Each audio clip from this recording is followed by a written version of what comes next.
जय जय श्री सीताराम भक्तों, स्वागत है आपका हमारा YouTube चैनल ब्रह्मेश्वर महादेव ज्ञान दर्पण में।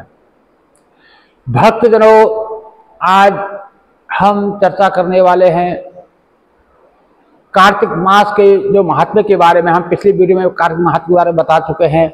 उसी के जो है उपलक्ष्य में हम एक छोटी सी कथा आपको सुनाने जा रहे हैं। कार्तिक महात्म्य क्या है? कार्तिक के महीने में हम जैसा कर्म करते हैं, अच्छा अथवा बुरा, उसका जो है हमें तुरंत फल मिलता है। इसी के सब बारे में हम बताने जा रहे हैं।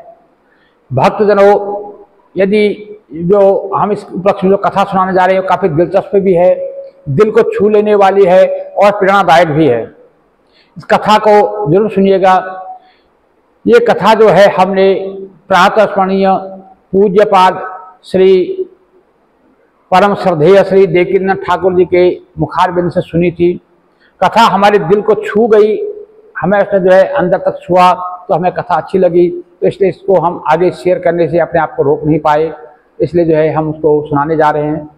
भक्तजनों, यदि आपको भी कथा अच्छी लगे तो इसको लाइक कीजिएगा, ज़्यादा से ज़्यादा लोगों को शेयर कीजिएगा। और यदि अभी तक आपने हमारे इस चैनल को, जो ब्रह्मेश्वर महादेव ज्ञान दर्पण के नाम से हमारा चैनल है, इसको अभी तक आपने सब्सक्राइब नहीं किया, सब्सक्राइब कर लीजिएगा। भक्तजनों, कथा इस प्रकार की बात है, इस प्रकार से है। कार्तिक का जो महीना है, इसको जो है दामोदर महीना कहते हैं। इसको मोक्ष का द्वार भी कहा जाता है। भक्तजन जो है इसमें हर प्रकार से एक प्रकार जो है श्री हरि भक्ति में रम जाते हैं, हर की भक्ति में रम जाते हैं। एक प्रकार जो है प्रभु को प्रसन्न करते हैं और अपने जो है आने वाला जीवन है, जो अपना मोक्ष के लिए कुछ ना कुछ जो कार्य इसमें जरूर करते हैं। जैसे अपने वेदों का अध्ययन है, वेदों की जो कथाएं सुननी है, पुराण कथाएं सुननी है, और हमें जो है कुछ धर्माचरण करने हैं, ब्राह्मण सेवा करनी है, गौ सेवा करनी है, साधु संतों की सेवा करनी है, तुलसी जी की सेवा करनी है, भगवत सेवा करनी है। इसमें जो है अनेकों प्रकार से लोग नियम लेते हैं और उसका जो है पालन करके वो जो है अपने सदगति की जो है कामना चाहते हैं। भक्तजनों, इसमें जो है हमें भी चाहिए कि इस कार्तिक के महीने में यदि हम जितना भी नियम ले सकते हैं ठीक है। यदि हम नियम नहीं ले पा रहे हैं, कम से कम एक नियम तो ले सकते हैं कि कम से कम सुबह और शाम कम से कम 15 से 20 मिनट जो है, कम से कम 15 मिनट भी जो है सवेरे, 15 मिनट शाम जो है हम अपने परिवार के साथ मिलकर के प्रभु का भजन करेंगे। अपने घर में जो है राम राम कृष्ण कृष्ण राम राम कृष्ण कृष्ण हरे राम हरे कृष्ण, इतना तो हम जप ही सकते हैं, इतना हम कर ही सकते हैं। इसमें ना हमारा कुछ लगना है, ना हमारा कुछ ज़्यादा कुछ तामझाम करने की जरूरत है, ना हमें कोई ज़्यादा समय की जरूरत है, ना कुछ हमें कोई सामग्री इकट्ठी करने की जरूरत है।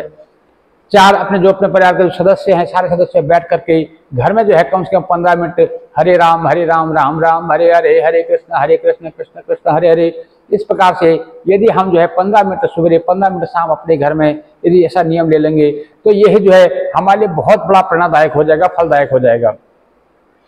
क्योंकि शुरुआत जो है थोड़े से ही होती है। हम भी चाहें कि हम एकदम से सारे कार्य हम कर लेंगे तो ऐसे नहीं होता है। एक एक सीढ़ी करके ही जो छत पर पहुंचा जाता है।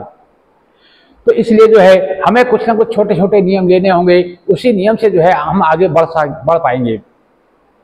भक्तजनों, इसी सिलसिले में जो है एक कथा जो है ये ऐसे है कि एक बहुत प्राचीन काल की बात है कि एक नगर में जो है एक राजा रहते थे। राजा का भी धर्मात्मा थे, वैष्णव भक्त थे, प्रजापालक थे, प्रजापालन में तत्पर रहते थे।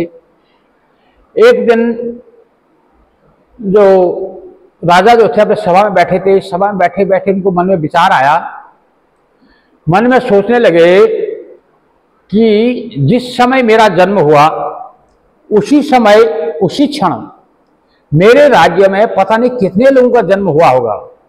कितने लोग उसी मुहूर्त में, उसी क्षण में, उसी पल में, उसी तारीख को, उसी महीने की, उसी तिथि को पता नहीं कितने लोगों ने जन्म लिया होगा। फिर भला राजा मैं ही क्यों बना और सारे लोग राजा क्यों नहीं बने? है ना कथा बड़ा दिलचस्प।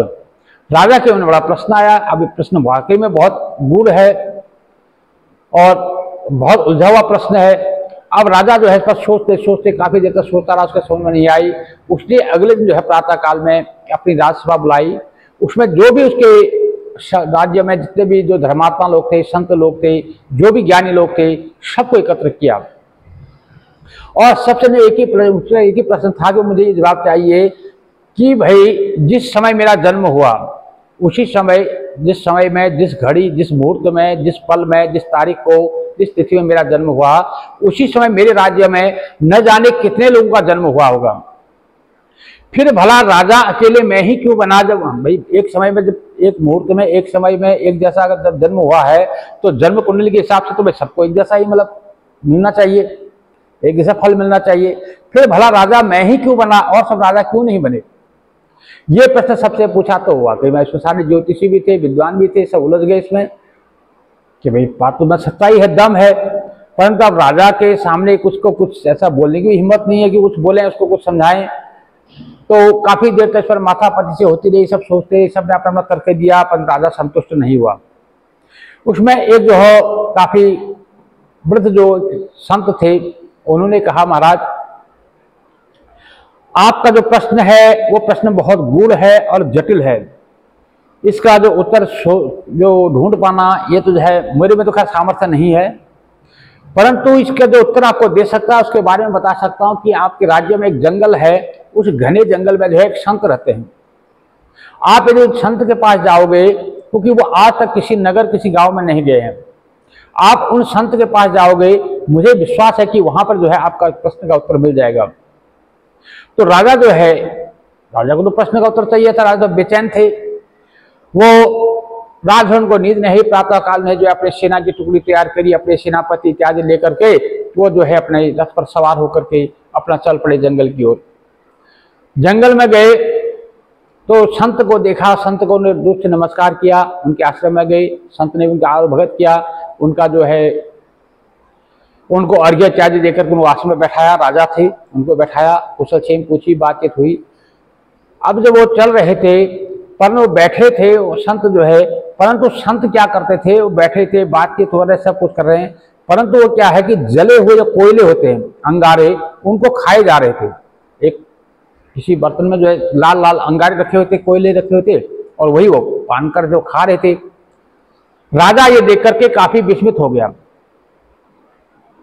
राजा ने कहा, यार ये कमाल है, ऐसे कैसे संत हैं, इतने जलते हुए जो कोयले हैं, अग्नि है, इसे भक्षण किए जा रहे हैं और हमारी बात में बोल रहे हैं, इनको किसी प्रकार कोई कष्ट नहीं है।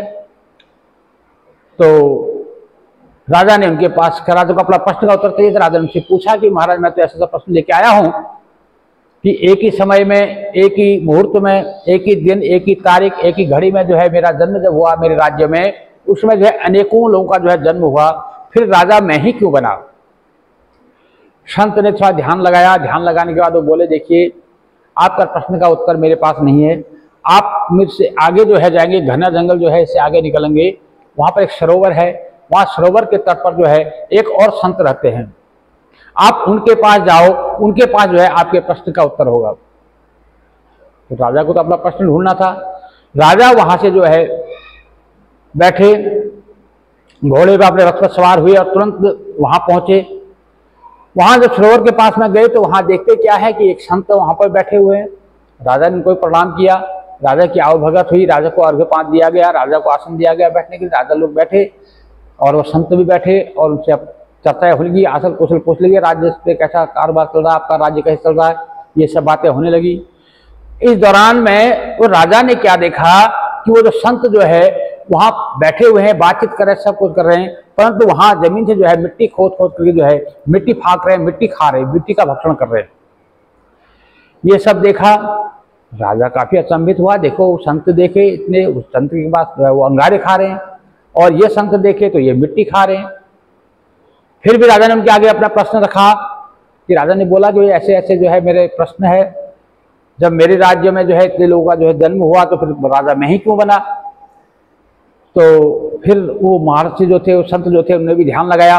ध्यान लगाने के बाद वो बोले, राजन आपके प्रश्न का उत्तर मेरे पास नहीं है, आप यहाँ से कुछ दूरी पर जाएंगे, वहाँ एक गांव है, वो गांव में आप जाएंगे, वहाँ पर एक वयोवृद्ध है जो मरने की तैयारी पर है, जो मरने वाले हैं। आप जितनी जल्दी हो सके वहाँ पहुँचें कि इससे न हो कि वो आपके जाने से पहले वो परलोक से जाएं, उससे पहले पहले आप वहाँ जाओ उनके पास आपके प्रश्न का उत्तर जरूर होगा। राजा बोला, अजीब बात है, एक संत अंगारे खा रहे हैं, उनके पास भी उत्तर नहीं है, एक राजा मिट्टी खा रहे हैं, उनके पास भी उत्तर नहीं है, अभी गांव में भेज रहे हैं। चलो, राजा को अपने प्रश्न का उत्तर ढूंढना था, राजा गांव में चल दिए। गांव में गए, उनको ढूंढा, उनका नाम पता पूछते पूछते वहां पहुंचे तो देखा कि एक आदमी जो है शैया पर अपने चारपाई पर लेटा हुआ है, वो अपना जो है अंतिम सांसें गिन रहा है। तो राजा वहां पर पहुंचे तो राजा ने उनसे नमस्कार पुरस्कार हुई तो उनसे पूछा कि महाराज, मैं एक प्रश्न पूछने आया हूं। मेरा प्रश्न ये है कि भाई जिस घड़ी, जिस समय, जिस मुहूर्त, जिस तिथि में मेरा जन्म हुआ मेरे राज्य में, उस समय जो है न जाने कितने लोगों का जन्म हुआ होगा, वो सब राजा क्यों नहीं बने, मैं ही अकेला राजा क्यों बना? ये मेरा प्रश्न है। तो जो वो मणासन जो व्यक्ति थे वो बोले, महाराज तो अब राजा हैं, आप कहीं और अपने प्रश्न का उत्तर ढूंढो, मैं मरने की कगार पर खड़ा हूं, पता नहीं किस पल मेरे प्राण निकल जाए, मुझे भी पता नहीं है, और आपको अपनी सवाल प्रश्न की ऊपर पड़ी हुई है। तो राजा ने उनसे प्रार्थना करी कि ऐसे ऐसे मैं जंगल में आया, वहां मुझे एक संत मिले जो अंगारे खा रहे थे, उन्होंने बताया। फिर आगे आया, एक संत मिले जो मिट्टी खा रहे थे, उन्होंने बताया। तो भाई आपके पास ये उत्तर है, अब आप भी कह रहे हो आप नहीं है, तो अब मैं आगे कोई रास्ता बताओ। तो जो मरने वाला जो व्यक्ति था वो था मुस्कुराए, मुस्कुराते हुए कहे, राजा तो सुनना चाहते तो सुनो, अब मैं बताता हूं। बहुत पूर्व जन्म की बात है कि एक जंगल में जो है 4 वानप्रस्थी 4 भाई रहते थे।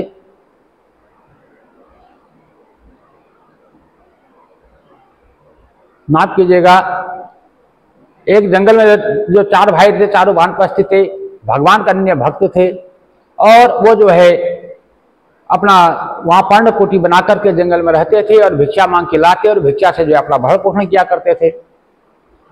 और एक बार क्या हुआ कि पूरे राज्य में अकाल पड़ गया।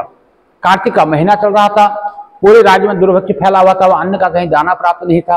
वो चारों भाई भी जो है भिक्षा के लिए जाते गांव में, जब गांव में लोगों के पास खाने के लिए नहीं था, किसान लोग खूब भूखे मर रहे थे, तो उनको भिक्षा कहाँ से मिलती, ये भी खाली हाथ लौटते। वही जो है अपने पर्णकुटी में आते, वहां पर सूखे पत्ते इत्यादि खा करके, पानी पी करके अपना गुजारा कर रहे थे। तो ऐसे करते करते काफी समय हो गया। एक दिन जो है भिक्षा के लिए गए तो इनको भिक्षा में जो है कुछ अन्न के दाने प्राप्त हुए, वहां से कुछ आटा इत्यादि मिला वहां से। तो वहां से प्रसन्न घर पे आए, अपने पर्णकुटी में आए, उन्होंने जो है वहां पर अपना रोटी जो भी अपना खाना भोजन तैयार किया।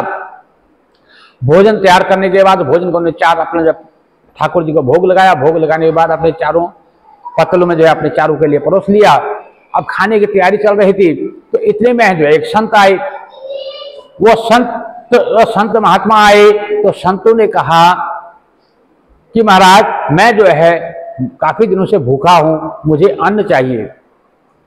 तो जब इस प्रकार से वो बोल रहे थे, भाई मैं भूखा हूं, मुझे अन्न चाहिए, और इस प्रकार से जो चारों अब एक दूसरे के मुंह देखने लगे, भाई इतने दिनों के बाद तो खुद हमें जो है अन्न प्राप्त हुआ, तो अब जो इनको कैसे कहाँ से भोजन कराएं।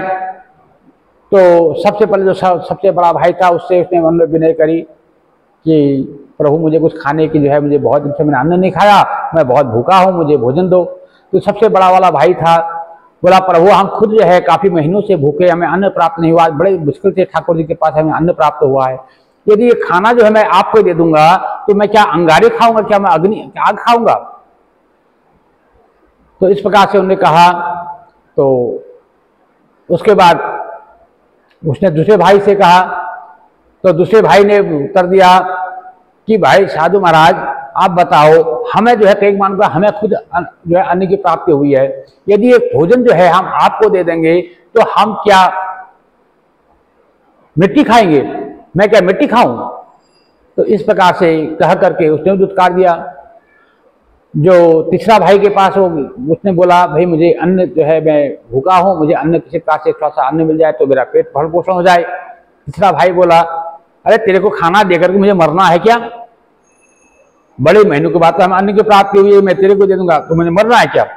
इस प्रकार से बोला। उसके बाद सबसे छोटा जो भाई था उसके पास गया तो छोटे भाई के पास में गया, तो छोटे भाई को उसने कहा भाई अन्न के लिए। छोटे भाई ने कुछ आज इधर देखा ना उधर देखा, उसने जो उसके खाने का जो पत्तल था वो संत महात्मा के आगे परोस दी। संत महात्माओं ने भोजन किया, भोजन पाया और अपने जो है पेट पर हाथ फेरा, पानी वानी पी के चल दिए वहां से। तो जब ये बात बताई तो राजा बोला महाराज ये बात ठीक है, जब मरणासन व्यक्ति से राजा बोलते हैं कि आपने बात बताई, कहानी तो आपने मुझे सुनाई, पर मेरे प्रश्न का उत्तर तो कहाँ है? मेरे प्रश्न का उत्तर तो इसमें है नहीं।